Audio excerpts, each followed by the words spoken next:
Um ano que poderia ser como todos os outros, mas que vai ficar marcado na história como o ano do novo coronavírus. Isolamento social, medidas de contenção, máscaras, álcool em gel, protocolos de saúde, lockdown, quarentena. Termos e medidas que entraram de vez na vida de pessoas em todo o mundo. O vírus surgiu em 2019 e a doença leva no nome o número do ano em que começou, Covid-19, mas foi 2020 que foi virado de cabeça para baixo pela pandemia. Já em janeiro, o coronavírus se espalhou em Wuhan, cidade no centro da China onde os primeiros casos foram detectados, e logo começou a sair do país e da Ásia, causando estragos na Coreia do Sul. Em fevereiro, a Europa foi atingida. Itália e Espanha se tornaram o epicentro da pandemia no mundo, seguidas pelo Reino Unido, onde até o primeiro-ministro Boris Johnson foi infectado e precisou de cuidados intensivos. Entre os problemas de uma pandemia de tal magnitude, um apareceu logo de início: a busca por matérias-primas. Faltavam máscaras, cotonetes, insumos médicos e até respiradores, fundamentais nos casos mais graves. Entre quarentenas, isolamentos e lockdowns, pessoas de diferentes países precisaram se adaptar às imposições da realidade. O novo normal foi o termo que chegou a virar piada, mas que ajuda a traduzir o que se viu, ou melhor, não viu nas ruas. Pontos turísticos conhecidos pela lotação constante vazios. Avenidas movimentadas 24 horas por dia, 7 dias por semana, quase sem carros. Eventos esportivos cancelados. As pessoas se acostumaram ao contato pelas janelas das casas. Cantorias, shows, aniversários, cada um no próprio canto em busca de uma aproximação, ainda que à distância. Oficialmente, a pandemia foi decretada pela Organização Mundial da Saúde em 11 de março, quando o número de casos ultrapassava a casa dos 100 mil. Poucos dias depois, os Jogos Olímpicos de Tóquio foram adiados, uma decisão inédita, já que o calendário olímpico só havia sido perturbado pelas grandes guerras que cancelaram as edições de 1916, 1940 e 1944. Depois da Europa, a Covid-19 atingiu em cheio as Américas, com caos e milhares de mortes no Equador, México e Peru. Brasil e Estados Unidos foram os países mais atingidos do continente. Em comum, Jair Bolsonaro e Donald Trump minimizaram o perigo da doença, viram as cifras nos balanços diários explodirem em pouco tempo e foram infectados com a Covid-19.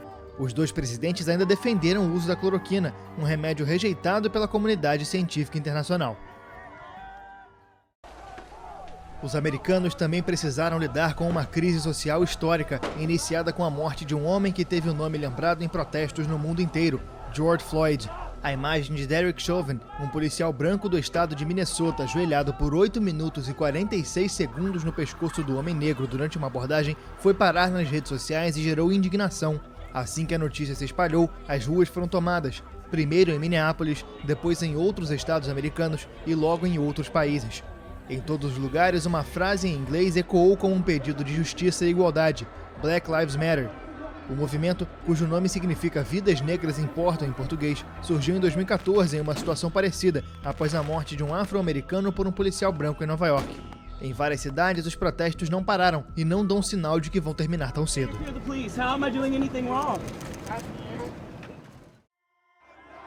A tensão tomou conta das relações internacionais em 3 de janeiro. O general iraniano Qasem Soleimani foi morto por forças dos Estados Unidos. O militar era considerado um dos arquitetos das relações diplomáticas da República Islâmica e chefe da Força Al-Quds dos Guardiões da Revolução. O Pentágono garantiu que Soleimani desenvolvia planos ativos para atacar diplomatas americanos e que tramava uma ação importante que ameaçava a vida de centenas de pessoas. 3, 2, 1... Janeiro também viu o capítulo mais importante de uma novela de 4 anos, mas cujo desfecho segue conturbado. Às 23 horas locais do dia 31 do primeiro mês do ano, com festa para alguns e decepção para outros, o Reino Unido finalmente deixou a União Europeia. O território do bloco diminuiu 5,5% e a saída de 66 milhões de pessoas reduziu a população da União Europeia para 446 milhões de pessoas. O divórcio deu início ao período de transição, com duração planejada de 11 meses, mas que apresentou dificuldades nas negociações para um acordo nas relações pós-Brexit. Dos dois lados, acusações de falta de cooperação, e o único consenso foi sobre as profundas divergências persistentes nas discussões.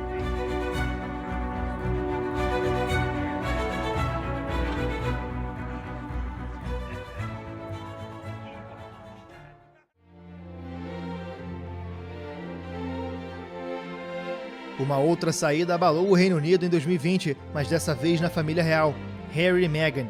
O duque e a duquesa de Sussex sacudiram a monarquia britânica quando anunciaram que abandonariam as obrigações oficiais. Os dois manifestaram dificuldade em suportar a enorme pressão da imprensa britânica sobre a realeza. O príncipe Harry, que serviu 2 vezes como soldado no Afeganistão, também teve que abandonar os deveres oficiais no exército.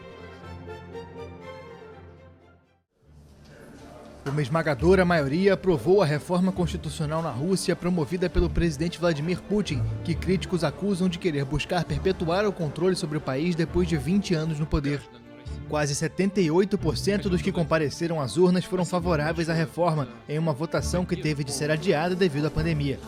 Entre as determinações da proposta, a que causou maior polêmica abriu caminho para a permanência de Putin na presidência até 2036, enquanto o atual mandato vai até 2024. Além disso, a reforma reforça algumas prerrogativas presidenciais, como a nomeação de juízes, e inclui na Constituição o termo fé em Deus e delimita matrimônio como instituição heterossexual. Enquanto o mundo ainda podia se aglomerar, o Oscar se rendeu ao cinema sul-coreano. Dirigido por Bong Joon-ho, o filme Parasita quebrou uma tradição de 92 anos em Hollywood e abriu uma nova era para filmes estrangeiros na maior indústria da 7ª arte no planeta. A obra, que conta a infiltração de uma família pobre em uma casa rica em Seul, conquistou 4 prêmios: melhor filme, melhor diretor, melhor filme internacional e melhor roteiro original. Desde a criação do Prêmio da Academia de Artes e Ciências Cinematográficas, em 1929, esse foi o primeiro ano em que um longa em língua não inglesa leva a principal estatueta.